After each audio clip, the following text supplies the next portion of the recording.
Perusahaan berdasarkan bentuk badan usaha di Indonesia pada mata kuliah kita di Hukum Bisnis dan Perbankan kelas 3A. Perusahaan adalah tempat memproduksi barang atau jasa guna memenuhi kebutuhan masyarakat luas. Seiring dihapusnya pasal 2 sampai pasal 5 di Kitab Undang-Undang Hukum Dagang, istilah pedagang dihapus dan diganti dengan perusahaan. Perusahaan ini berfungsi untuk menggerakkan perekonomian suatu negara.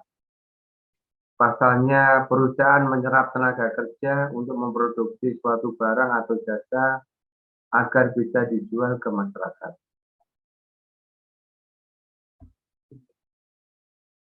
Perusahaan adalah kegiatan yang diselenggarakan dengan peralatan atau dengan cara teratur dengan tujuan untuk mencari keuntungan. Perusahaan juga didefinisikan sebagai organisasi berbadan hukum yang mengadakan transaksi atau usaha.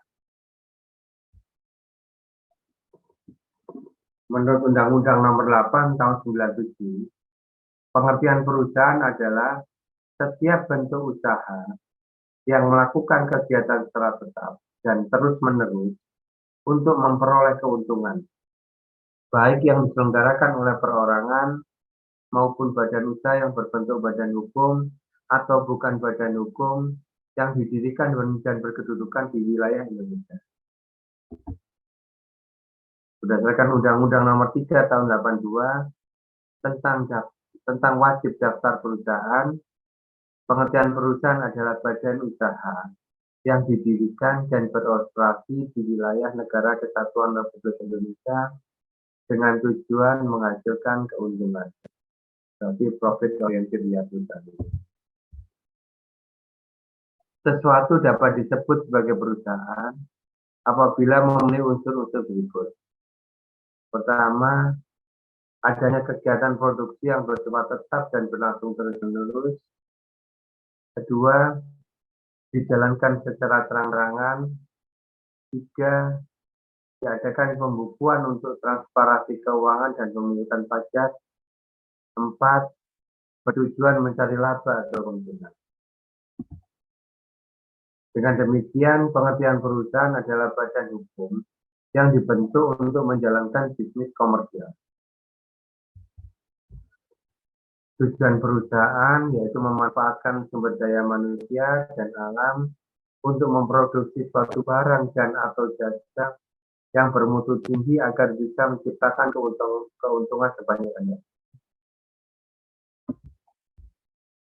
Lini bisnis perusahaan adalah untuk menentukan struktur bisnis perusahaan seperti kemitraan, kepemilikan, atau korporasi.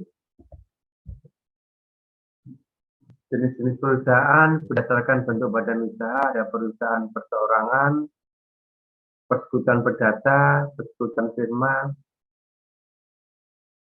Persekutuan perorangan ini ialah jenis perusahaan yang modalnya dimiliki oleh satu orang pengusaha.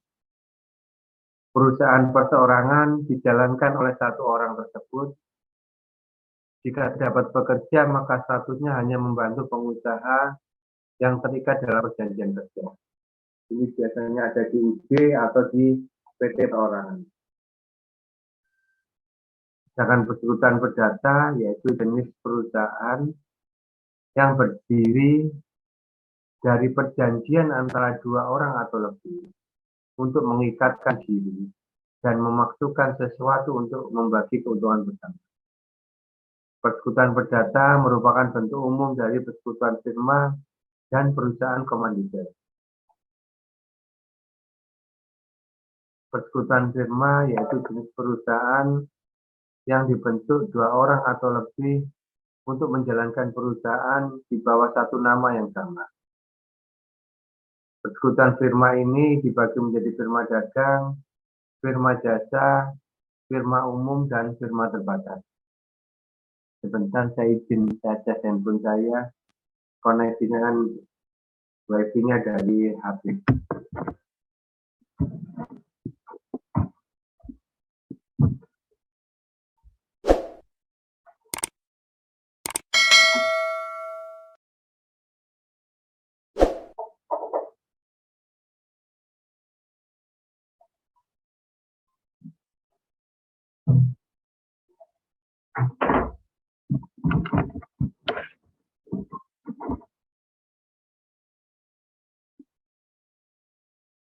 Persekutuan firma ini dibagi menjadi firma dagang, firma jasa, firma umum, dan firma terbatas.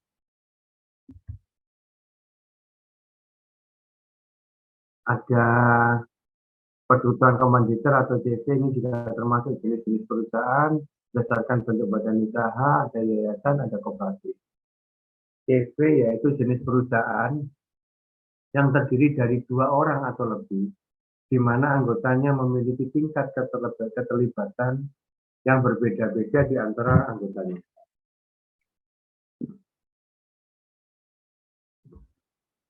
CV ini bukan badan hukum ya. CV ini badan usaha.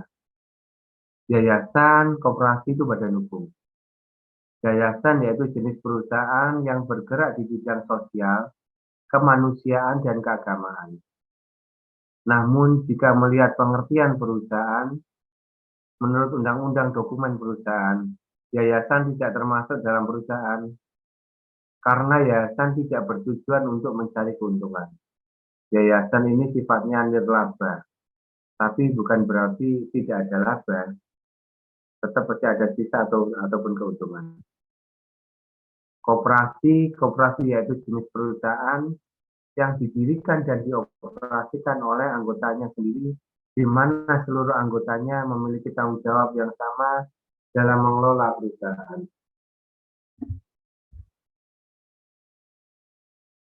Ada juga namanya perusahaan negara, yaitu jenis perusahaan yang modalnya dimiliki oleh negara, baik sepenuhnya, sebagian besar maupun sebagian kecil. Mau buka usaha. Suatu usaha harus memiliki izin usaha dari pemerintah, seperti surat izin usaha perdagangan dan surat izin tempat usaha. Masyarakat semakin banyak yang membangun usaha seiring dengan semakin mudahnya mengurus izin usaha, seperti menggunakan OSS, Online Single Submission.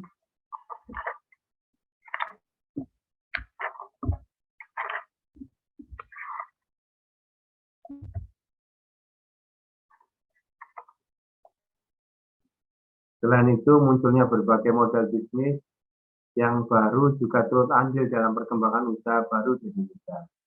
Misalkan dengan kemajuan teknologi, kini masyarakat bisa membuka usaha kuliner secara online.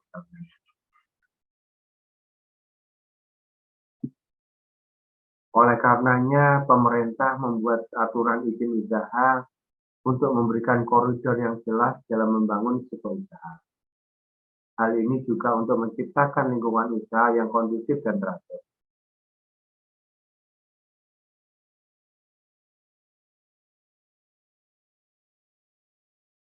Adik-adikku,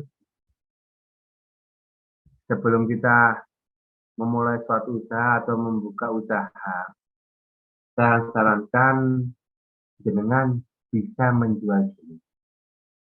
Jadi marketing ya. Marketing ini pada hakikatnya merupakan pola penawaran yang paling mendasar, di mana tujuan utamanya adalah closing, terjualnya suatu produk.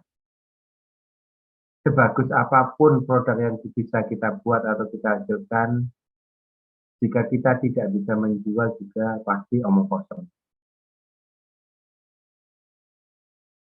Di saat kita berbisnis, bisnis itu sudah pasti rugi.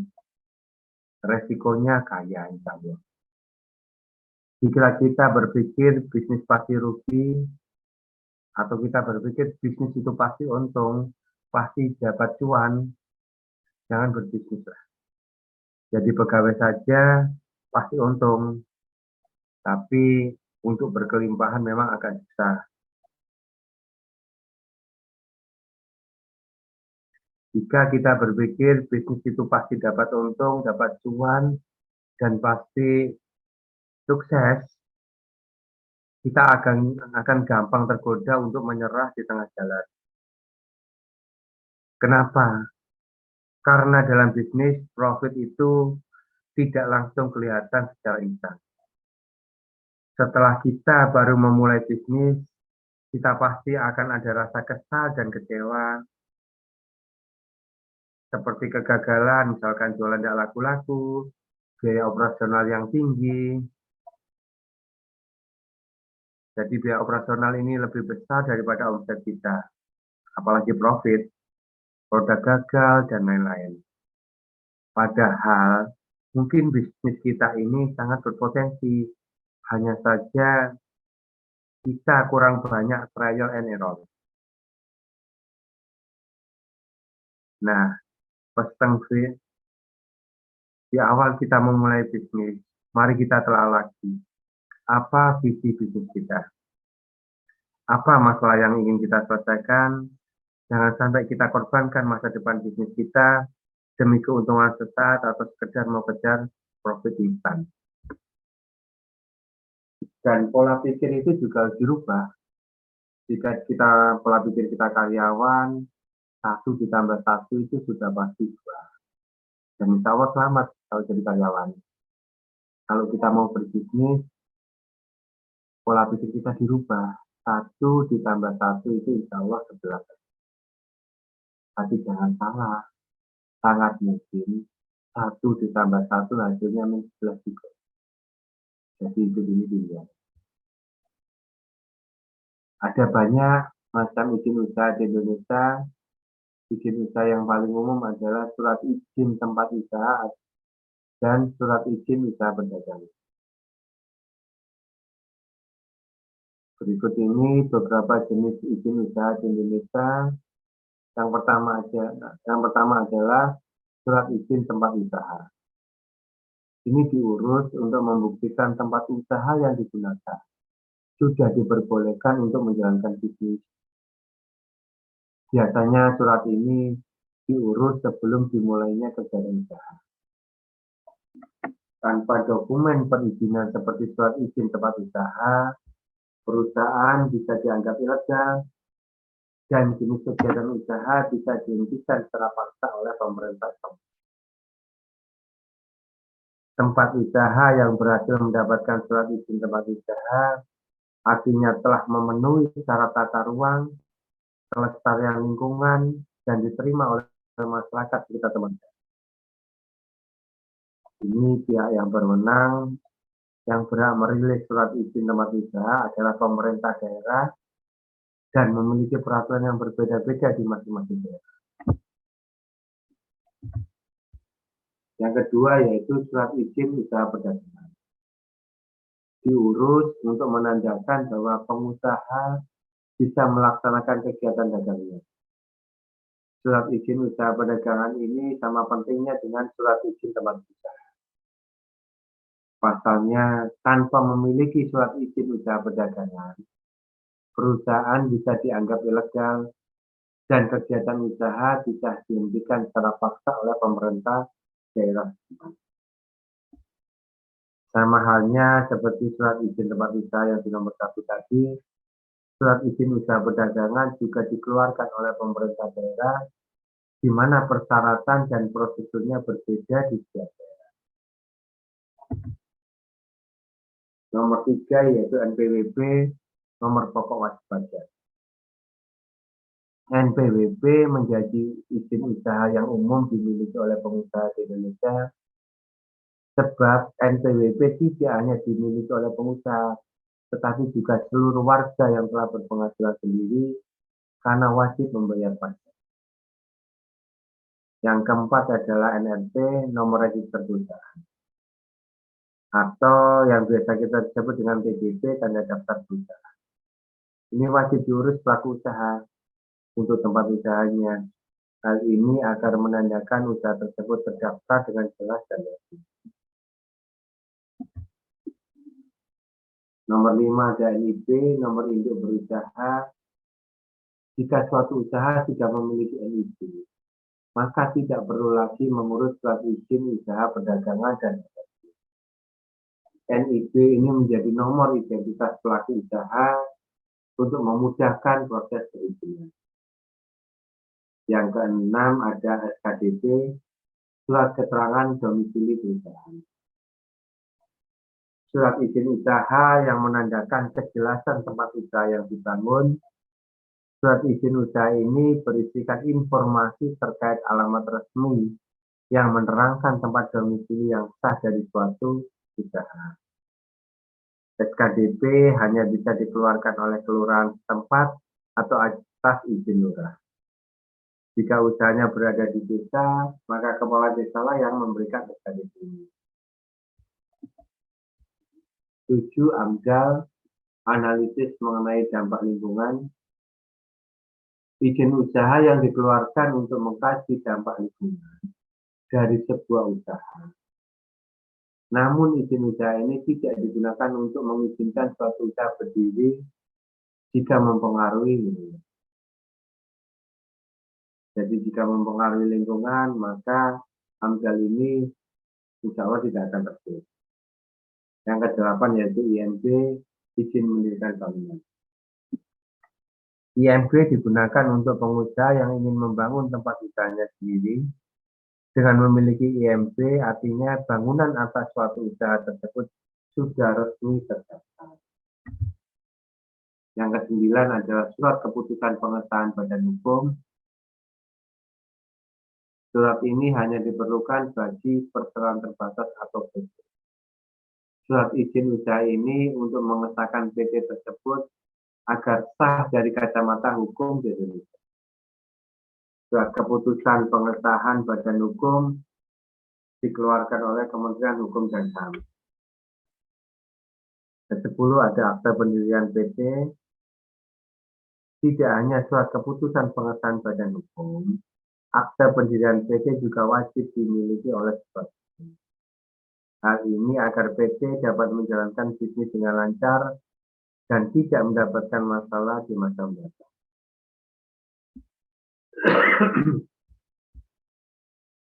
Sebelas, izin gangguan.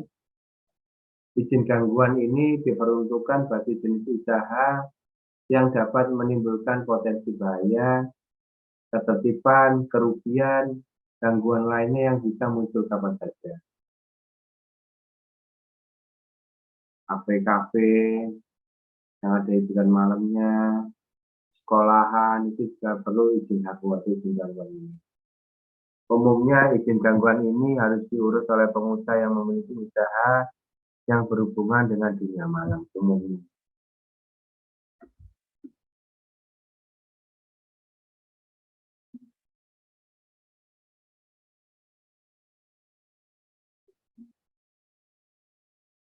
Tadi adalah materi tentang badan usaha yang ada di Indonesia.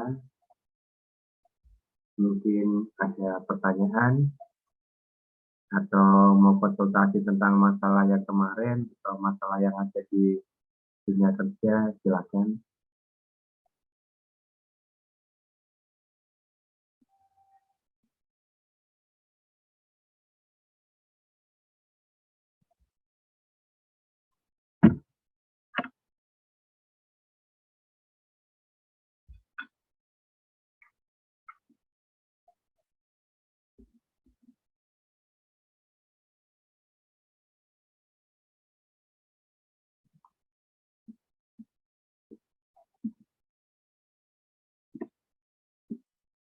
Di materi yang dulu tentang pengantar ilmu hukum bisnis ataupun tentang hukum kebendaan atau apapun, monggo kalau memang yang dulu ada yang ditanyakan silakan.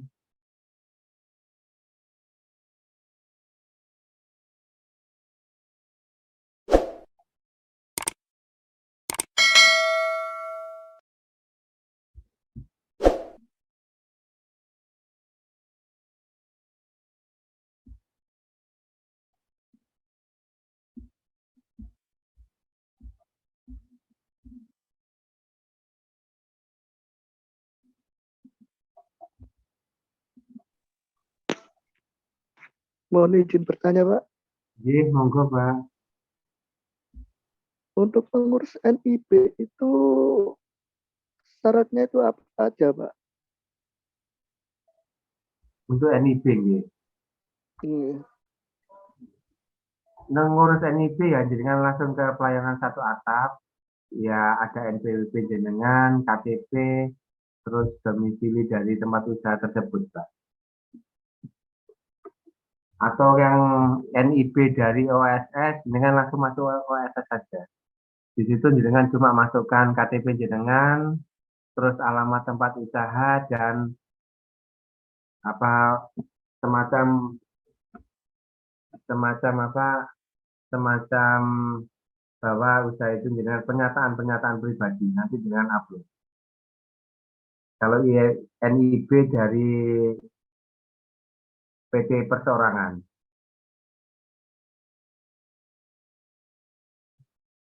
Mau bikin usaha apa, Pak?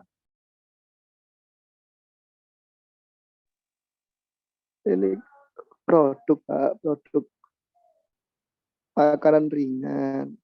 Sekalian kan mau Produk, ngurus produk apa? produk Produk apa, Mas Agus? makanan ringan, Pak. Makanan. Oh, makanan ringan. Kalau Kan makanan sama ringan cukup kados PIRT-nya sekalian sudah ngurus ada, Mas Agus. PIRT. Spirit itunya sudah ada. belum sama sekali, Pak. Kalau makanan itu bisa tahan lebih dari 7 hari, memang seyogyanya dengan urus spiritnya. Dan itu gratis kok. Iya, Pak. Sekalian kan kayak ngurus produk halal juga, Pak. Oh iya, monggo nggih.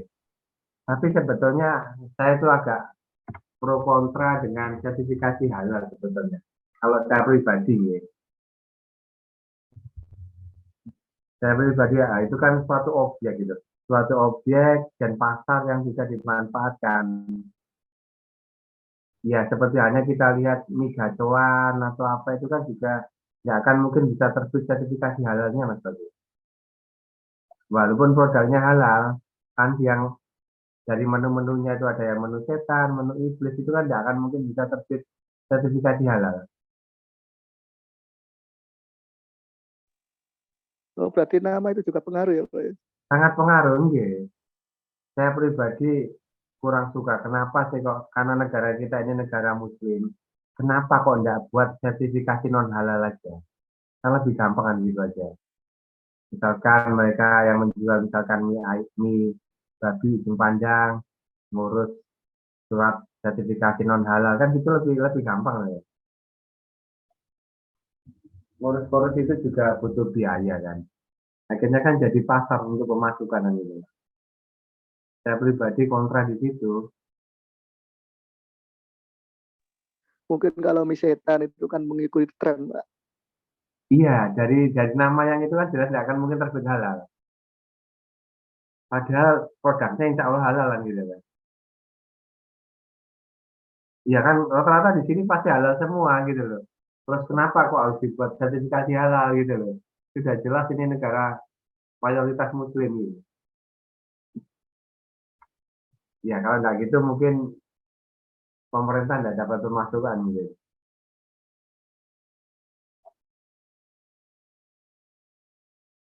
Ya mungkin pikiran saya agak aneh tapi coba kalau kita telah lagi kan lebih gampang kita buat sertifikasi non halal ya daripada sertifikasi halal lagi ya. Karena produk halal kita banyak gitu loh. Sudah jelas-jelas halal masih disertifikasi lagi ya gitu loh. Iya, Pak. Mas, Kayak mas, kasus kayak kayak kasus kemarin BPOM kemarin tuh narik obat-obatan nggih, apa dari awal tidak diperiksa gitu. nggih. Ya, makanan ringan apa Mas Bagus? Tortilla, Pak, dari jagung. Oh dari jagung. Iya. Oh, terus jualnya di mana? Di Shopee, di Tokopedia? Kalau jual kan masih kayak sistem WA, Pak. Oh dari relasi-relasi aja ya di grup atau di Iya, mana Pak. gitu. Iya. Hmm, Kan ada tortilla, ada singkong, singkong keju. nggih. Produksi sendiri Ada atau jenengan pengemasan Mas Bagus? produksi sendiri, Pak. Produksi sendiri. Oh, diolah-olah Iya. sendiri ya. Iya. Di daerah mana Mas Bagus? Mojokerto, Pak. Mojokerto. Mojokerto mana, Mas? Kemlaki.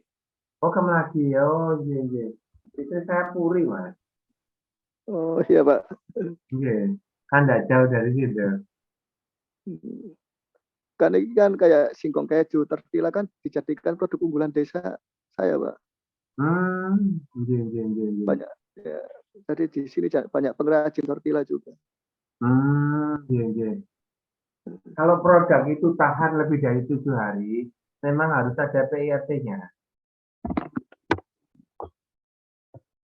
Di Rungkut itu dekat Pasar Soponyono itu ada kampung kue.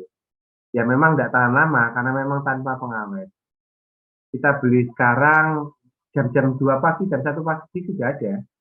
Sudah jualan satu kampung itu. Itu digalakan mulai zaman Bu Risma sampai Pak Eri sekarang.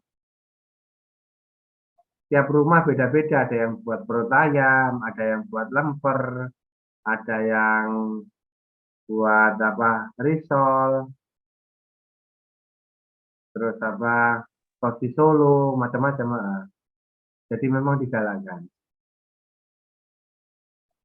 Kalau di kampung jenengan berarti satu kampung bikin tortilla itu ya, Mas? Ya itu di kelompok PKK, Pak. Kalau di kelompok PKK. Iya. Yang di Mojokerto daerah SPN itu kan juga rata-rata banyak yang jual itu ya, apa? Yang dari Rambak itu ya, Mas ya.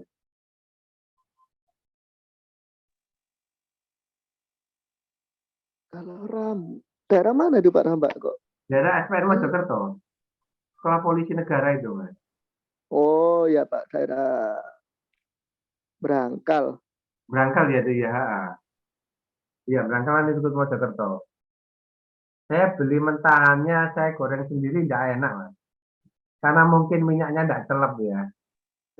Iya Pak. Kayak gini kan Ah, kayak segeng keju kan di sini kan saya jualnya frozen, Pak.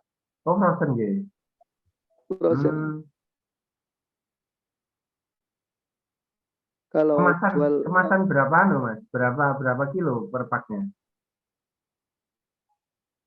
per pak itu loh, Pak. Apa yang bening itu loh, plastik bening, kotak Nggih. box. Soalnya Berapa gram itu? nggak nimbang sih Pak, sepenuhnya Pak, sekitar 7 buah. Oh gitu. Oh, jadi Ya. ukuran dari dimensi ya, tidak berat ya. Iya, iya Pak, dari Hmm, dimensi. iya, iya, iya.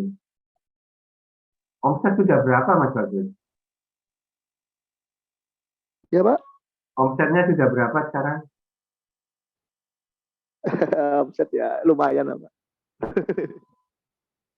Per bulan sudah di atas 300, Mas. Kalau Omset, lancar bisa nggih. lebih Pak. Oh, bisa lebih ya, Masya Allah, luar Iya. biasa ya. Lihat order Pak, kalau ordernya lancar ya lebih. Iya, Kalau sepi ya nggak ada. kalau 300 juta, untungnya 30%, sudah 90 juta, Mas. Kalau lu nggak ada. Lah, untungnya berapa persen, Mas? Makanan kan biasanya banyak.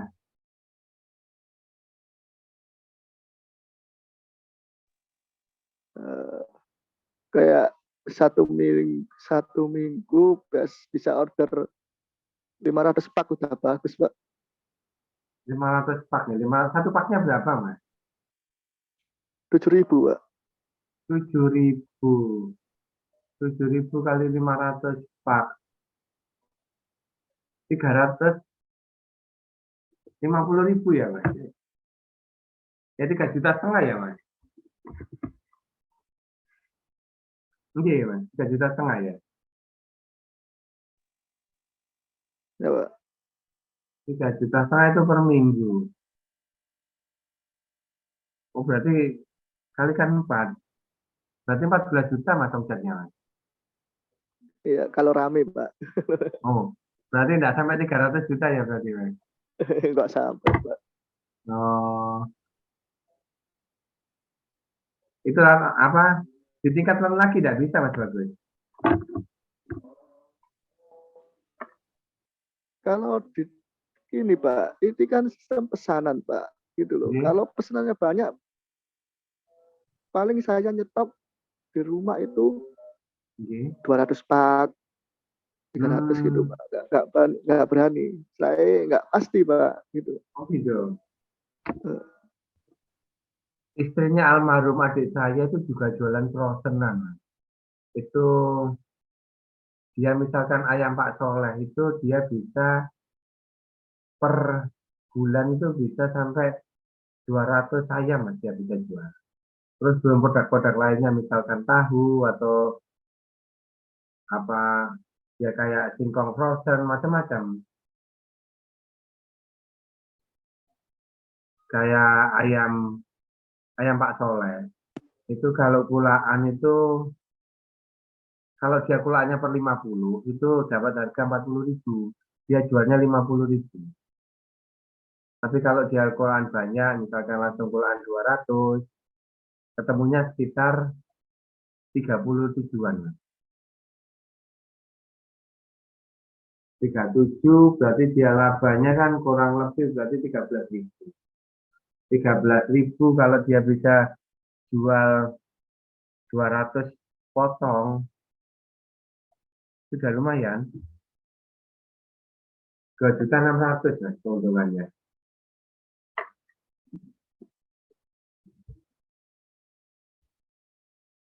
Dia produksi sendiri itu minuman, Lester itu. Lester itu lemon sereh itu loh. Ya, udah rumahan aja, tapi dia punya freezer yang besar itu ada 7. Mas.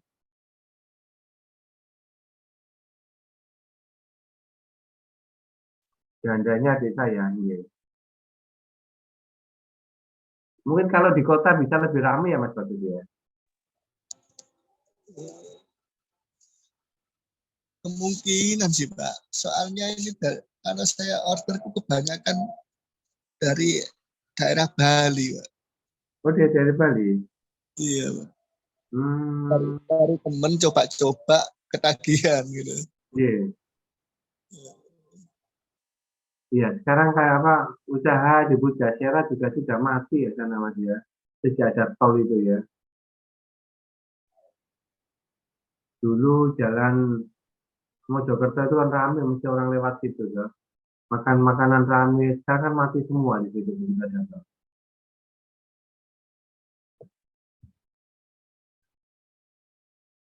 Ya Pak, di bypass banyak yang tutup juga. Oke.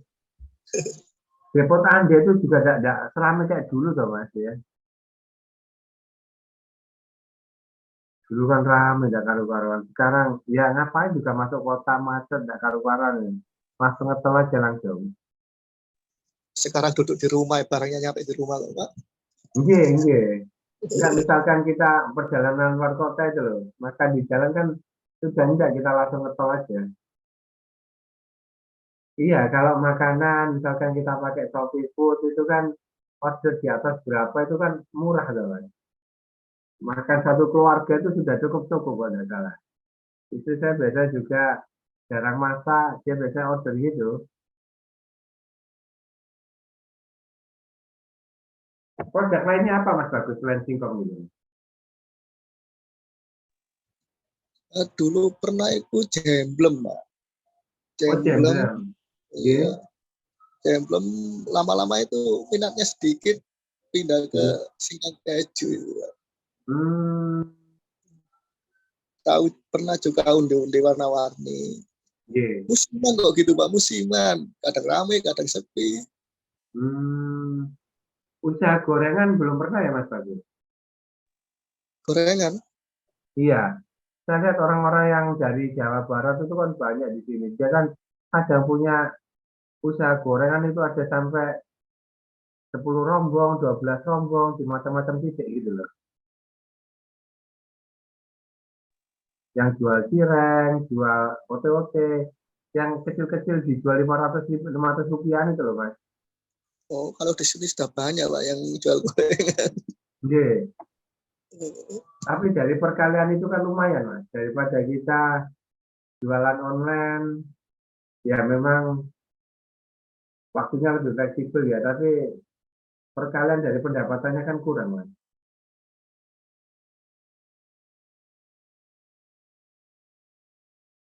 Kalau Kalau dengan ya, kalau saya sih Pak, kalau punya modal, mending modal, saya ya, mending saya bikin jual pentol keliling, Pak. jual pentol keliling kayak pentol gede itu ya, Mas. Iya, buat Oh, pentol, buat 5 rombong, ya, suruh orang keliling, itu baru pendapatannya lebih banyak loh, Pak. oh gitu ya. Hmm, pentol yang itu loh, yang tulangan itu pentol apa sih namanya? Kabul ya. Pentol kabul itu jualnya loh, Mas. Kalau ngambil di sana itu tiga Iya, ratus Pak. loh, Mas. Terkenal itu, Pak. Pentol kabul. Iya. Ya, tulangan sini tuh masih Sidoarjo tadi ya.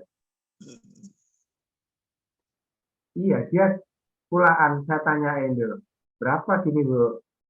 Kalau dihitung bibiannya ketemu 300 rupiah. Dia jualnya 500. Ya, dia produksinya berapa gitu ya.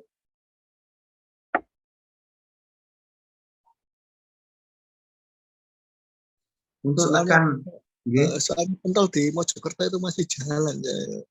mesti jalan gitu. Kalau usaha ini tidak ditingkatkan, akhirnya kan kita akhirnya milih jadi pekerja. Kerja aja sudah dapat UMR, aman kan gitu loh ya. Jadi kita yang wira swasta itu lebih baik kita tingkatkan supaya untuk berpikir ke arah jadi pegawai itu tidak ada. Halangan modal lah Mas Bagus. Iya, Pak, modal, Pak. Modal sekarang kur-kur kan banyak Mas. Tidak pernah nyoba ya Mas. Belum, Pak. Saya hindari kayak gitu, Pak. Oh hindari ya. Ya, Jadi dari modal sendiri ya, jadi kan hindari riba ya. iya, Pak. Kalau Masa. lewat kur itu puternya yang mikir, Pak. Muternya gimana Mas?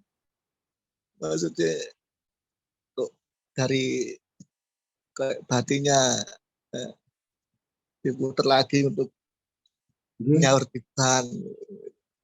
bunganya murah banget loh Mas. Ini kita ngomong di luar riba ya. Itu kan cuma 6% Mas, apa sebulan ya. Jadi apa setahun Mas? Ya, Misalkan Pak. kita, misalkan nih, ini ngapunten ini kita bahas ya ngomong riba ya, kita ngomong ngomong hitung-hitungan. Misalkan kita pinjam 100 juta, 100 juta kita 3 tahun, berarti kan 6%. 6%-nya itu berarti dari 100 juta, 6% itu kan berarti cuma 6 juta Mas, bunganya 6 juta per tahun. 6 juta dibagi 6 juta per tahun, berarti kan kalau dengan misalkan muter uang 100 juta, untungnya itu anggap aja 30%, anggap aja untung bersih lah. Bersih, wes, anggap aja 15%. Berarti kan dapat 15 juta mas tak sebulannya. Dengan 6 juta dibagi 12, ini kan cuma sekitar 500 ribu mas. Bunganya kan Kalau, cuma 500 ribu. kalau prinsip saya gini, Pak. Kalau saya usaha saya jalan, kalau ada order banyak, baru saya ngambil utang, Pak. Utang itu Oh, buat, ya, bagus, bagus. Bagus. Iya, saya setuju. Berarti berutanglah di saat engkau mampu, jangan berutang di saat engkau butuh gitu ya Mas Bagus ya. iya, iya, Pak. Ya enggak apa-apa, enggak apa-apa. Berarti sebetulnya masalah modal itu kan masalah nomor sekian. Berarti kan dari pertama itu kan kemampuan jual kita. Iya, Pak. Betul. Kalau kemampuan jual kita tinggi, otomatis kan perlu perputaran tinggi gitu. Nah, di saat memang kita perlu perputaran tinggi dan itu menjanjikan, kita nggak perlu pinjam uang, kita tinggal narik investor. Dengan narik investor dan konsepnya kan bagi hasil yang gitu.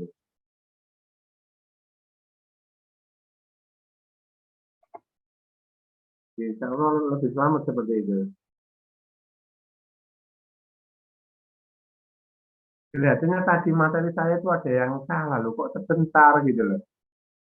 Dan laptop saya itu kan rusak, terus ini laptop anak ini saya pakai loh. Tadi materi kok sedikit dan gitu. Nanti materinya saya cari dari materi saya, nanti saya share di grup. Ada pertanyaan atau mungkin kita kemarin masih kurang, mungkin mau diatur kita zoom lagi juga tidak apa-apa, monggo. Karena biasanya 7 kali pertemuan itu baru UTS. Kita UTS kan 2 minggu lagi, gitu. Tinggal kita 1 kali pertemuan habis itu UTS.